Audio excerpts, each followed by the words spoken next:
Tancredo Neves, político histórico que ganhou a eleição para presidente e morreu antes de assumir. Morreu ou foi assassinado? Hoje falaremos sobre as coisas estranhas que ocorreram com ele durante sua campanha presidencial, coisas que poderiam tê-lo levado à morte. Uma morte mais cedo do que a que ele teve. Hoje então o tema é o caso Tancredo.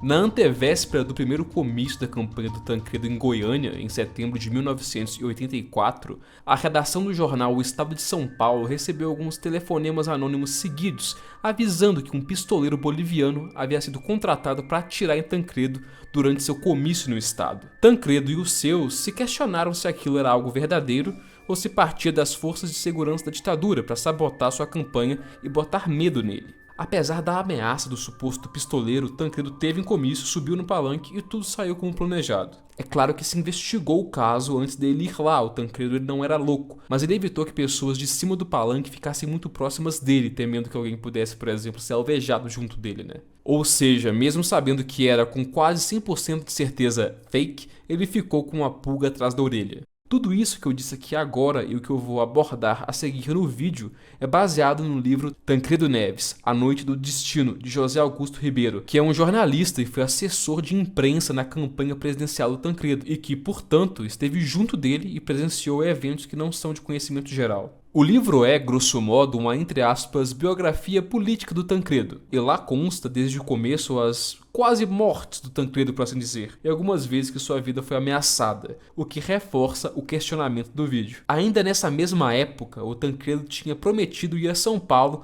para a posse da nova diretoria da Associação Paulista de Medicina, e ele prometeu isso ao então vice-governador do estado, o Orestes Quércia. No entanto, ele só foi se lembrar do prometido no dia do evento, nem sequer estava marcado na agência oficial dele, e lembrem-se desse detalhe, é uma informação importante. Ele estava longe de São Paulo, mas de última hora conseguiram partir de jatinho para o local, e nele foram, além do próprio Tancredo, o assessor e o Capitão Pimenta, o chefe da segurança. A coisa estava tão fora do habitual que ninguém esperou por eles no aeroporto, nem jornalistas, nem autoridades, nem nada. Afinal de contas, poucas pessoas sabiam que ele iria para São Paulo. De qualquer maneira, ele chega lá a tempo, participa, dá um breve discurso e se retira. Ele tinha compromissos em Brasília bem cedo no dia seguinte, e o aeroporto de Congonhas fechava às 10h30 da noite, então tinha de ser bem rápido ali. E chegando lá no aeroporto, ninguém esperava por eles também. Então eles entram no jatinho e momentos antes de decolarem, acontece algo que o assessor diz no livro que nunca tinha visto. Alguém bateu na porta do avião.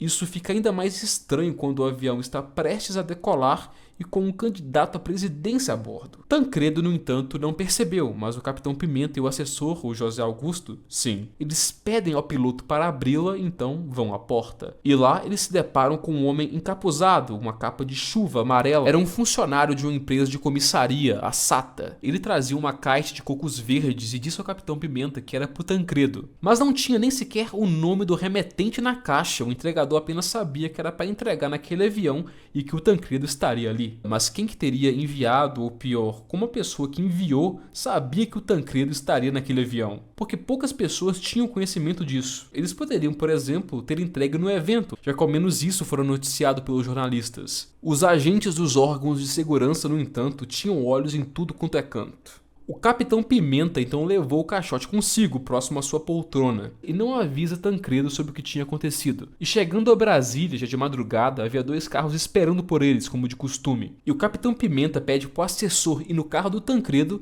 e que o caixote fosse colocado no porta-malas do carro que ele próprio iria. E isso tudo se resolve aí. Posteriormente, o assessor pergunta ao Capitão Pimenta do que realmente se tratava a caixa, e ele diz que era realmente cocos e que não temia que tivesse algum tipo de bomba neles ou algo assim, porque se eles quisessem explodir o avião no ar, bastaria colocar algum tipo de bomba com potencial de cola na fuselagem. Não precisaria de alguém bater na porta para isso. No entanto, poderia ser algum tipo de veneno, e ele mesmo diz isso. E ele não levou os cocos para serem examinados, temendo que caísse no conhecimento da mídia. Ele apenas se livrou deles.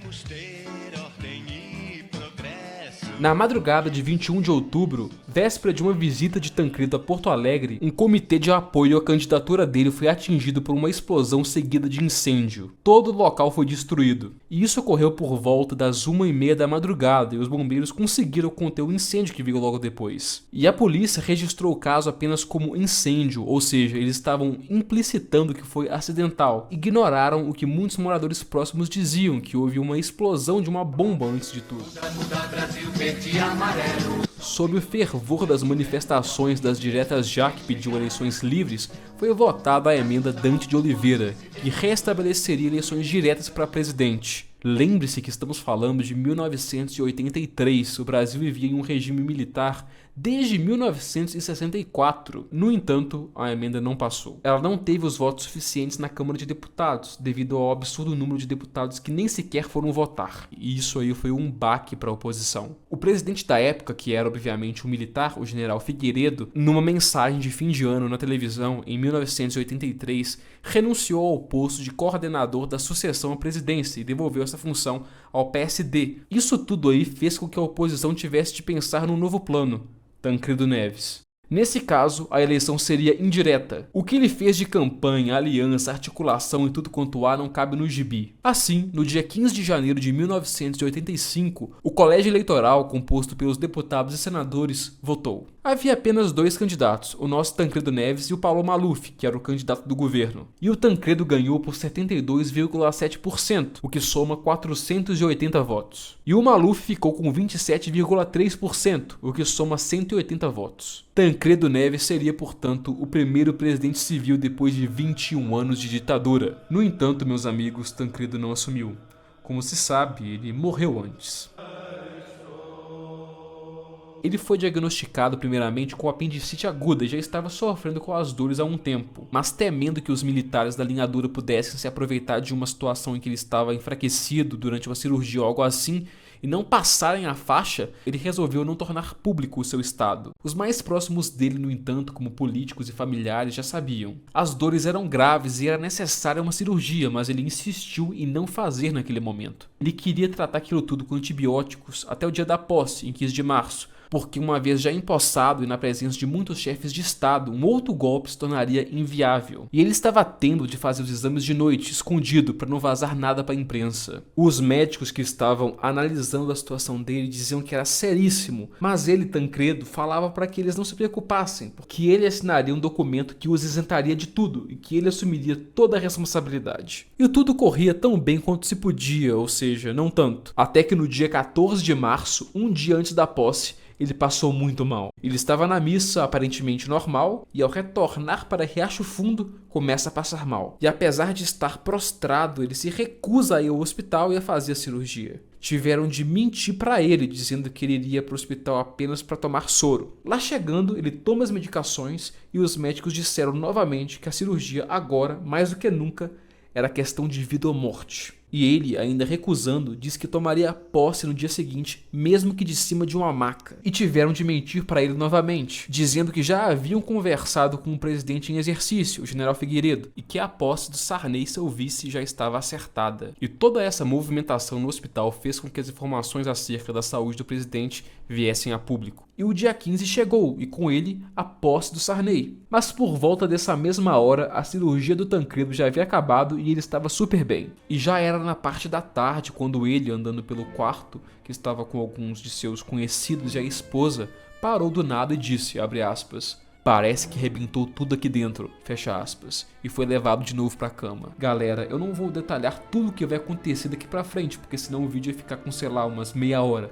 Mas o resumo é o seguinte, o Tancredo passou no total por mais de 7 cirurgias, teve de ser translocado para São Paulo, e o resto você já sabe. Ele falece no dia 21 de abril de 1985. Lamento informar que o excelentíssimo senhor presidente da República, Tancredo de Almeida Neves, faleceu esta noite no Instituto do Coração, às 10h23. Posteriormente, investigando-se o caso, constatou-se que houve uma série de erros médicos, erros de diagnóstico, cirurgias mal feitas e que ele poderia ter sim tomado posse no dia 15. Essa última aí, aliás, é categoricamente dita pelo historiador e pesquisador Luiz Mir. A questão é, Tancredo morreu de morte morrida ou de morte matada? Naquele período, no Brasil, políticos morriam de formas estranhas, por assim dizer, aos montes. Veja, por exemplo, as mortes dos ex-presidentes Juscelino Kubitschek e João Goulart, ambas em 1976. Eles eram amigos do Tancredo e, para ele, eles haviam sido assassinados. Vendo a indisposição que os militares tinham com o Tancredo e tudo que eu apresentei aqui,